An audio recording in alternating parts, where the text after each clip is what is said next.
ہماری جماعت کی عظیم شخصیت محترم جناب مفتی محمد یوسف قصوری صاحب کو کہ وہ تشریف لاتے ہیں اور خطاب فرماتے ہیں۔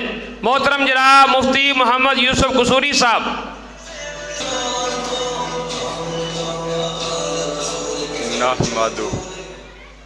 نحمدہ ونصلی علی رسولہ الکریم، اما بعد فاعوذ باللہ من الشیطان الرجیم، بسم اللہ الرحمن الرحیم۔ انما یخشی اللہ من عبادہ العلماء۔ واجب الاحترام مفتی محمد انس مدنی صاحب، غازی اسلام رانا شفیق خان پسروری صاحب، قاری قرآن مصباح الحفیظ صاحب، بلبل سندھ مولانا محمد ابراہیم طارق صاحب، قابل فخر بھائی فیصل سلفی صاحب، اور میرے انتہائی پیارے بھائی دوست اور روحانی بیٹے رانا شفیق خان پسروری صاحب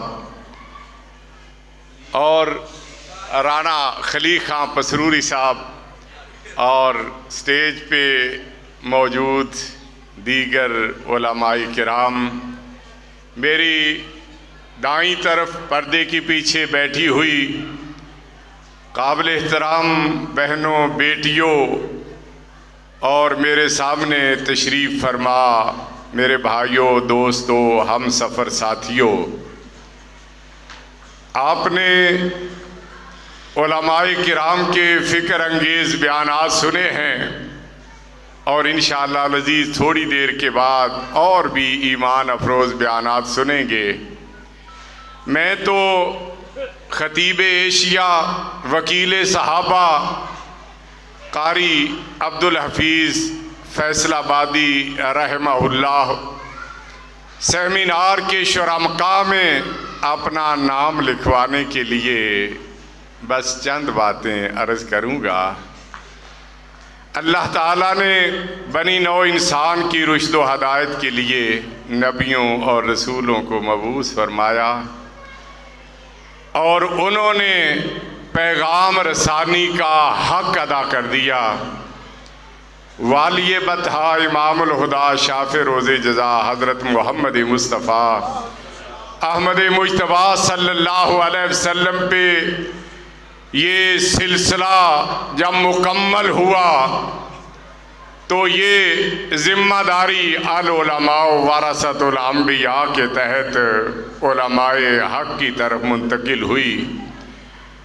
ہر دور میں علماء نے اپنا فریضہ ادا کیا، اور ہمارے دور میں یہ فریضہ سر انجام دینے والوں میں سے ایک عظیم تر ہستی قاری عبدالحفیظ فیصل آبادی رحمہ اللہ کی بھی ہے، جنہوں نے پوری زندگی اللہ کی توحید اور محمد رسول اللہ صلی اللہ علیہ وسلم کی رسالت کی تبلیغ اور ترویج میں صرف کی۔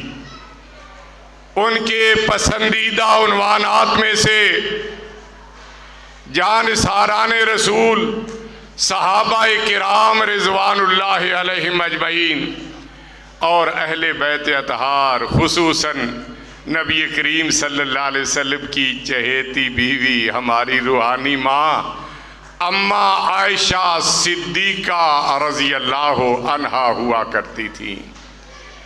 اکثر بڑی بڑی کانفرنسوں میں دیکھا گیا کہ رات کے آخری حصے میں آخری بیان حضرت قاری عبدالحفیظ فیصل آبادی رحمہ اللہ کا ہوتا، اور جب وہ فکر آخرت پہ بیان کرتے تو حقیقتاً یہ صورت نظر آنے لگتی انما یخشی اللہ من عبادہ العلماء، اللہ سے حقیقی طور پہ ڈرنے والے علماء ہیں۔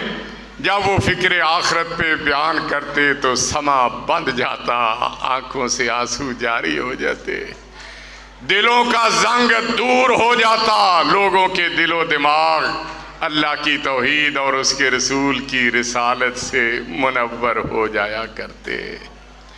اور آخرت میں یہی کامیابی کا ذریعہ اور سبب بنے گا۔ میرے بھائیوں، ہم گنہگار ہیں، خطا کار ہیں، سیاہکار ہیں، اپنے آپ کو بڑے پارسا سمجھتے ہیں، لیکن حقیقت کیا ہے میں بھی جانتا ہوں، آپ بھی اپنے بارے میں جانتے ہیں، اور اللہ کی نگاہوں سے تو کچھ بھی اوجھل نہیں۔ نبی کریم صلی اللہ علیہ وسلم نے فرمایا قیامت والے دن لوگوں کے سامنے میری امت میں سے ایک آدمی کو بلایا جائے گا، فَيَنْشُرُ عَلَيْهِ 99 سِجِّلًا، اس کے سامنے اس کی بدعمالیوں سے بھرے ہوئے 99 رجسٹر پھیلا دیے جائیں گے۔ کل سجل مثل مد البصر، ہر رجسٹر حد نگاہ تک پھیلا ہوگا۔ اللہ اس سے پوچھیں گے الظالمہ کا کاتبۃ الحافظون، کیا لکھنے والے فرشتوں نے تجھ پہ کوئی ظلم تو نہیں کیا کہ تو نے کوئی کام نہ کیا ہو اور انہوں نے اس میں درج کر دیا ہو؟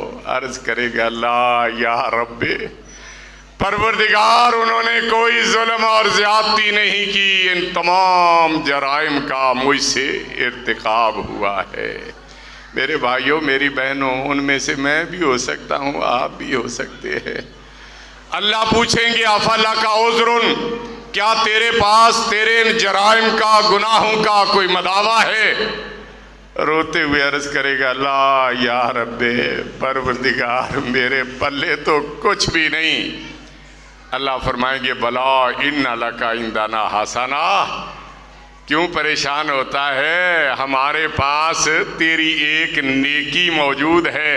نبی کریم صلی اللہ علیہ وسلم فرماتے ہیں فتخرج بطاقۃ، ایک پرچی نکالی جائے گی جس میں لکھا ہوگا اشہد ان لا الہ الا اللہ و اشہد ان محمدً عبدہ ورسولہ۔ خطیب ایشیا، وکیل صحابہ کی ساری زندگی یہی تبلیغ کرتے ہوئے گزری، اسی پہ عمل کیا اور اسی کی طرف انہوں نے لوگوں کو دعوت دی ہے۔ اللہ فرمائیں گے حضور وزرک، اعمال تولے جا رہے ہیں، تو بھی وہاں لائن میں لگ کے کھڑا ہو جا۔ عرض کرے گا یا رب ما حاضل بطاقہ ما حاضل سجلات، اتنے بھرے ہوئے بھاری رجسٹروں کے سامنے اس معمولی سی پرچی کی کیا حیثیت ہوگی؟ لیکن حکم کی تعمیل کرتے ہوئے وہاں کھڑا ہو جائے گا۔ تو فرمایا فتوز او سجلات فی کفۃ والبطاقۃ فی کفۃ، سارے رجسٹر ترازو کے ایک پلڑے میں رکھ دیے جائیں گے اور یہ چھوٹی سی پرچی دوسرے پلڑے میں رکھ دی جائے گی۔ جب ان کو تولا جائے گا فتاشت السجلات، گناہوں سے بھرے ہوئے 99 رجسٹر ہلکے ہونے کی وجہ سے بلند ہو جائیں گے اور وہ پلڑا فضاؤں میں لہرانے لگے گا۔ وَسَاقُلَتِ الْبِطَاقَةُ، اس چھوٹی سی پرچی والا پلڑا اب بھاری ہونے کی وجہ سے زمین سے اٹھنے کا نام نہیں لے گا۔ قاری عبدالحفیظ نے ساری زندگی یہی دعوت دی، اسی کی تبلیغ کی، اسی پہ عمل کیا اور یہی دعوت دیتے ہوئے وہ اللہ کو پیارے ہوئے۔ میری دعا ہے کہ اللہ ان کے صاحبزادوں قاری مصباح الحفیظ، قاری مدثر لقاء الحفیظ، مفتی طلحہ ثناء الحفیظ اور ان کے ساتھ روحانی تعلق رکھنے والوں کو ان کے مشن کو جاری اور ساری رکھنے کی توفیق عطا فرمائے، اور فکر آخرت جس کا وہ اکثر بیان کیا کرتے تھے، آخرت کے دن اللہ تعالیٰ سب کو کامیابی اور کامرانی نصیب فرما دے۔ آمین و آخر دعوانا الحمدللہ رب